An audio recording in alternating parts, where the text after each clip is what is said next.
The Matt Stafford effect is simple. It is this. It is what is different now that Matt Stafford is our quarterback, not Jared Goff. That if Jared Goff was still here, these things would not be happening. But because Matt Stafford is here, things are a little bit different. It's the first domino to fall of the Rams offseason. It even started before the official offseason because this move was made before the Super Bowl. But either way, the first domino is Matt Stafford. So what else happens from here? What's different? So what is new? First and foremost, the Rams Super Bowl odds. Those are new. All right, the Rams went into that trade, before the trade, plus 2,200 to win the Super Bowl. Now, after the trade, plus 1,100 to win the Super Bowl with Matt Stafford. And there's a lot of things that go, obviously, there's a lot of things that go into the odds. And these guys know more, and they pay closer attention to stuff than I do. But to cut those odds just basically in half, like if you put in the money before the trade, you're looking good. And I did. I don't know about you guys. I did. I always put money on the Rams to win the Super Bowl. Probably 8 times a year. I put money on the Rams to win the Super Bowl. It was like, it'll be a game that I feel good about, you know? Oh man, what was it? I can't remember the game this year. It was like, oh, I'm doing it again. I'm putting another 20. It just has to do it. But either way, a lot of stuff goes into it. Vegas, though, they thought that Stafford coming in place of Goff was worth that much. So that's new. The Rams wide receiver room could absolutely get a shift. But how will that shift work out? Will we see a Marvin Jones? Will we see a Kenny Golladay? I've seen that name thrown around a lot. I don't think that necessarily happens. I just know I feel like that's more fanfare than anything, where fans are really just kind of, they're kind of wanting themselves some Golladay. I don't know if I buy it yet. A big part of that, though, is the cap situation. We'll see what happens with the cap situation. Jones feels very real. That feels extremely real. I feel like that could absolutely happen, and that would be the step one of the Matt Stafford effect, really. But either way, the shift of the wide receiver room, I think, is inevitable. Cooper Kupp and Robert Woods, they feel like they're a little bit more solidified. I think that might be it. I feel like those are the only two guys that kind of have safety in their job. But I also don't feel 100% about Cooper Kupp. I feel Robert Woods is going to be here. Robert Woods is going to stay. But Cooper Kupp is one that I think could get moved. There's nothing saying that. I feel like it's a very Rams thing to do, would be to move on from Cooper Kupp. He has missed the Rams' biggest games. You know, missed the playoff run of the 2018 season when we went to the Super Bowl. He missed he missed the Packers game, the most recent one, the last Rams game in the playoffs, the division round. I think that we could see the shift there. It could be a guy like Jones, maybe Golladay. But I did want to mention that I think with Jared Goff, I think that the chances that Josh Reynolds stay, I think are higher. And the fact that Matt Stafford is in now, with Matt Stafford, it feels like Josh Reynolds is a guy who gets replaced for a guy that Stafford maybe has some history with. Does that make any sense? So I really do feel like Josh Reynolds, as much as I love Josh Reynolds, I would love to see him back. I'm a big fan of Josh Reynolds. But I feel like he's the guy on the outside looking in. He's already a free agent, so you eat nothing to just let him go. And also, his production just hasn't really been there. He had a big drop against Green Bay. I mean, that kind of stuff, that hurts. And when you look back at the season and you see that big drop, I think it was a third down, maybe it was a second down. When you see that kind of stuff happen, it kind of triggers you and be like, okay, all right, Matt, who do you want, man? Who did you work well with in your career that's available that we could go after? And I think that Josh Reynolds gets replaced in that regard. But either way, guys, the real Matt Stafford effect, day one, right? What we're doing right now, I think we just need to address that. It's very clear that Sean McVay stopped trusting Jared Goff, and that's evident in a few different ways. I think it's evident in the play calling, because Sean McVay was getting a lot of backlash for his play calling, and rightfully so. His play calling got very boring, especially probably from about week 12, 13 on. it was pretty dull play calling out of the Rams offense. And that's not something that we are used to. We're used to Sean McVay absolutely lighting it up and just, putting up some tutties, and it just wasn't happening. And it seemed like we had like 5 play calls. And it was very frustrating. As Rams fans, I know if I'm frustrated watching, because I'm the most patient human in the universe, I think. If I'm getting frustrated watching, I guarantee all of you guys are too. And I think that he does deserve some of the blame, Sean McVay, that is. But I think we also just need to look at the entire relationship, because Sean McVay has only one time called out a player publicly and said this player didn't do his job.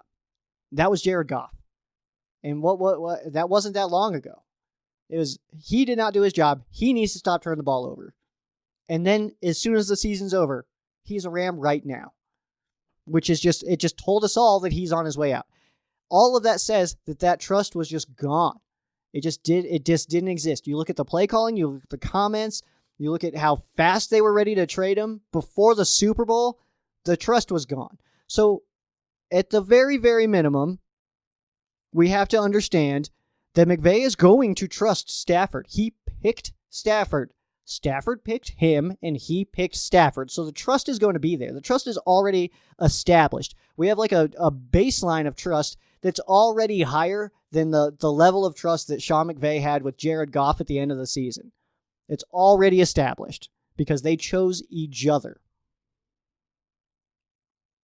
We also know that McVay is absolutely going to, because he trusts Stafford, he's going to just let Stafford just launch it. Just have at it, man. He's got the experience. He's got the cannon. He's got the brain. I mean, he's a smart quarterback. I think he just lets him have it. But also, I think we also need to remember that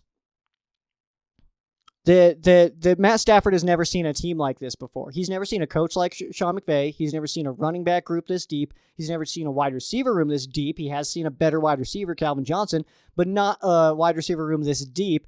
He's also, in my opinion, never seen an offensive line this strong, and has never played with a defense on the other side of the football field that is this dominant. He's had a top 10 defense one time. He went 11-5 that year. Now he comes in with a top 2 defense, top 3 defense, if you really want to get picky and pick apart with the staff departures. We have strong young running backs, experienced wide receivers. This team's been to a Super Bowl before. A lot of these guys are returning from that. It wasn't that long ago. We have a young offensive line with strong depth and a head coach who's known for being innovative. I think that this could be an entire turning point for Matt Stafford's career. And I think that's really what I'm getting at when I tell you guys that, like that Matt Stafford's career, Lions career and Rams career, I don't think are going to be very comparable. He's the same person. He's got many of the same, his cells, cellularly, he makes up the same human. But I think that there's a very big difference in what Matt Stafford's coming from and to what he's coming to. Matt Patricia was his head coach. Terrible. I mean, he just did not do a good job. He's had decent running backs, but never really had one that stuck. But Cam Akers, Darrell Henderson, if Malcolm Brown comes back, Clay Campbell, these guys are talented. Wide receivers, of course he had Megatron. Calvin Johnson, you can't deny that. But Robert Woods, Cooper Kupp, Van Jefferson, I think right there, that's some good depth at the very least with those 3. And I only say those 3 names because I don't think Josh Reynolds comes back. And I also think that Matt Stafford brings some of his own guys. So it could be, a Kupp, Woods, Jefferson, and Jones, or a Galladay, something like that. But either that's really what it comes down to. And also, the defense is an aspect, the coaching's an aspect, the roster is an aspect. I just don't think that you can look at anything that happened in Matt Stafford's career with the Lions and just translate it directly to the Rams and have it just make sense. He's not going to be the same exact player. He's not going to be making the same exact throws. He's not going to be seeing the defense the same exact way. It's just not possible. Everything's different. Everything. His offensive line's better. His running game's better. His wide receivers are deeper. His coach is way better.